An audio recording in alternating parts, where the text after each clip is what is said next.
It is measurable that the testosterone in men in America and in similar countries, I'm sure, is declining dramatically every single year. It's not fluctuating, it is dropping at an alarming rate. Most people, when they hear this, will typically go straight to biological explanations, which I'm sure are valid and legitimate in many cases. It is true that our environment now has many more toxins, unhealthy diets, and I'm sure other factors that may be contributing to this drop in testosterone. But actually, it occurred to me recently that I think first and foremost that fact may be due mostly to a spiritual problem and not a biological one. Or at least, let me say it this way, that the biological problems are downstream of a spiritual problem. It strikes me that testosterone in general might actually be downstream of spiritual conditioning.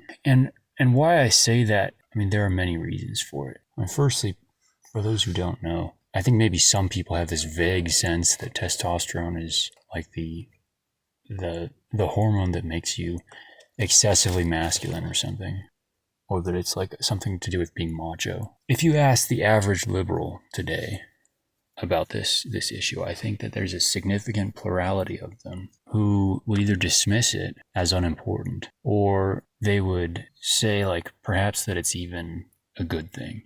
Maybe we can do with less masculinity. I'm not here to convince anyone, but I just briefly need to address this because I think a lot of people are completely unaware of how important testosterone is. It is the most important hormone for a lot of the function of your body, not only for men, but also for women. Women have it too, it is just that the ratio is significantly higher in men. But testosterone is what makes effort feel good. Without it, you may feel that you cannot muster the will to get out of bed in the morning.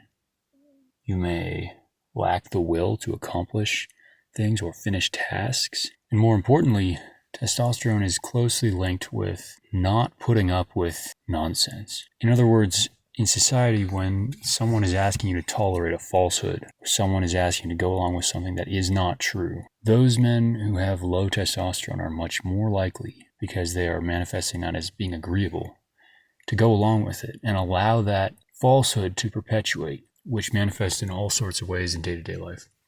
The men with higher testosterone will not go along with it, and they're much more likely to put their foot down or intervene in situations where it's required. It is an extremely positive, healthy, normal thing, and it is enormously alarming for a civilization to have its men losing their testosterone at the rate that they are currently. But testosterone is closely linked with things that people would broadly identify as psychological, and that I would go so far as to say probably have spiritual implications. When men are in the presence of crying women, their testosterone can be measured to decline, as opposed to being around just women who are in a normal, happy state. Testosterone can increase in men when they are regularly around attractive women. More interestingly, and if I recall correctly, the measurements are more dramatic when a man or when men emerge victorious from some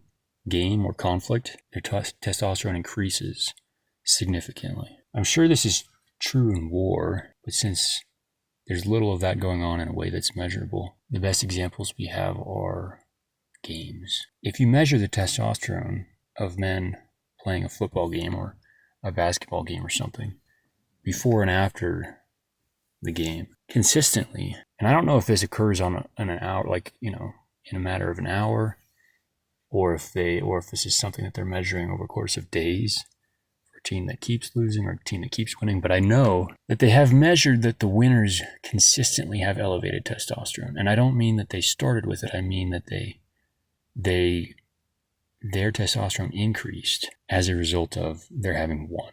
Simultaneously, the testosterone of those who lost declined consistently. What does this imply? I mean, that sticks out in my mind because although, yes, I'm sure there are many biological reasons like processed food and nonsense that they're putting in the tap water that are causing this partially, it seems much more likely to me, actually, that a much bigger part of what's causing this is in fact the psychological and spiritual defeats that a modern man is expected to endure every single day by necessity of him participating in a civilized society. If you're going to have a job, a normal job, and you are going to work for your living and show up at your office at 9 a.m.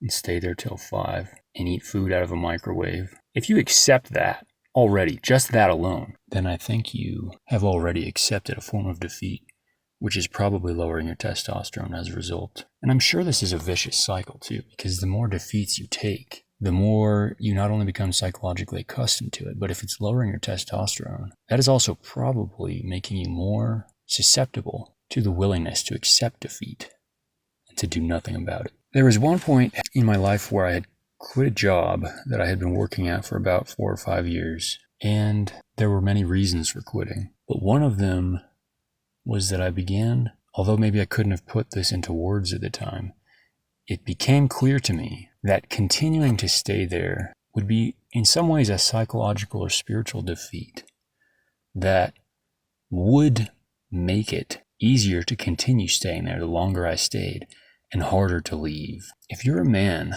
and you still have a soul and you haven't sold it, and you find yourself in that situation where it becomes clear to you that you're in a downward trajectory, where if you don't act, it will become harder to act in the future. If you're in that situation as a man and you still have a soul, you will react with the most extremism imaginable in a desperate effort to save that soul. And this is the story of modern life for men.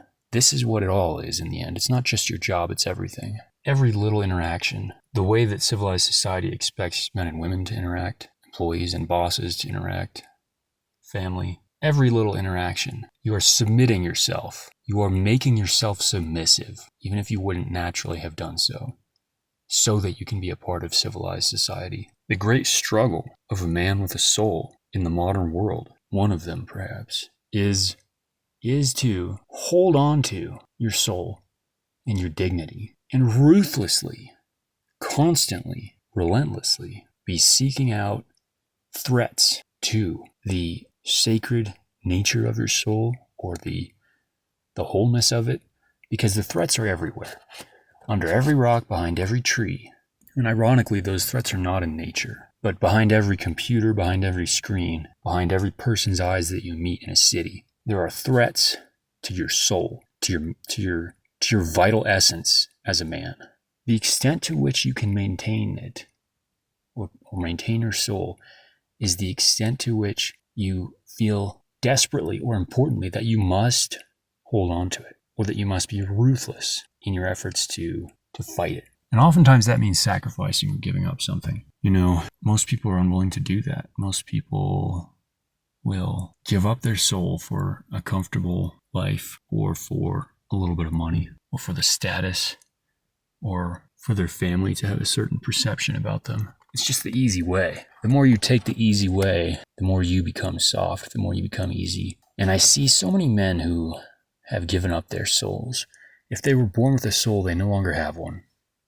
Or they have degraded their soul to such an extent that it may as well not exist now. It's every little thing, every single day, the passive-aggressive way that your boss interacts with you. By not saying anything, because you don't want to jeopardize your income, you have submitted. That is a submission.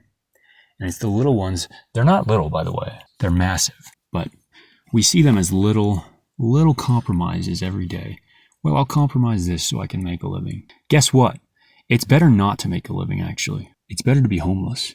And I know, because I've been homeless, it's better to live in the dirt. Your dignity is not a function of other people's perception of you. Your dignity is something that you have within you, and you have to be ruthless about protecting it. You can't allow the world to degrade you, because it will, just by default.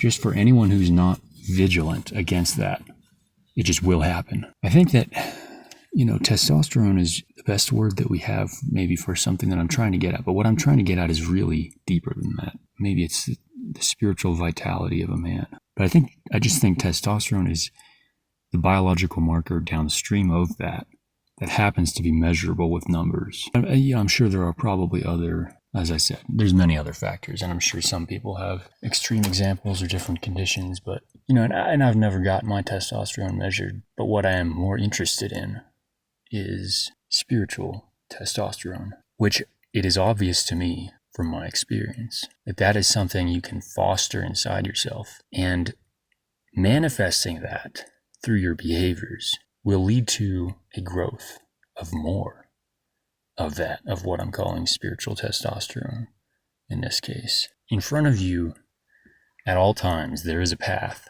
At times, it's very difficult to see, but there is a path. There's a strong part of you inside that knows what that path is. Sometimes it's hard to listen to that part of you because it has become so quiet, but there is that strong component, and it can guide you and show you the path. But every time it does, and you choose to ignore it, and you choose to deviate from the path, or your mind gets in the way and starts sneaking around and trying to come up with a path that it thinks is better or more conducive to the results you think you want. Every time that happens, that voice or that strength within you that knows the path becomes weaker and becomes less a part of you. Or maybe for some men, it just abandons them altogether. Once that happens, once you lose that, when you lose that inner strength, it's like the driver behind inner strength, inner wisdom, inner everything, inner virtue. Once you lose that, it's probably so hard to get back that it's basically impossible.